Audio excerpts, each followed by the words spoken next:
ক্ষমতার লোভে মানুষের চোখ যে এত অন্ধ হয়ে যায় তা মাশরাফি সাকিবুল হাসানকে না দেখলে বোঝা।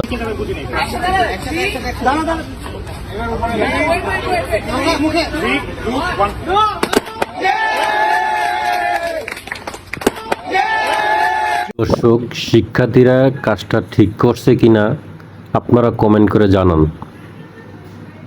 রাস্তায় পুলিশ গুলি করছে, টিয়ার গ্যাস ছুটছে, রাবার বুলেট ছুটছে। রাস্তার মানুষ যে যেভাবে পারছে পালাচ্ছে। একটা ছোট ছেলে দৌড়ে একটা বড় বিল্ডিংয়ের সিঁড়ি দিয়ে উপরে উঠছে। পুলিশও উপরে উঠেছে। ছেলেটা জীবন বাঁচাতে মৃত্যু ঝুঁকি নিয়ে বিল্ডিংয়ের পাইপে ধরে ঝুলেছিল। পুলিশ দেখে ফেলে। এই ছেলেটাকে পরপর 6টা গুলি করে ছেলেটার মৃত্যু নিশ্চিত করে। এর নাম কি স্বাধীনতা? বাংলাদেশ কি স্বাধীন কোনো দেশ? লজ্জা হয় না যারা মানুষকে রাজাকার বলেন? দেশের ক্ষমতায় তো এখন বড় রাজাকার, যারা দেশের স্টুডেন্টদের মারে। দেশের মানুষকে গুলি করে মারার অধিকার কে দিয়েছে তোদের? জবাব দেয় তোরা।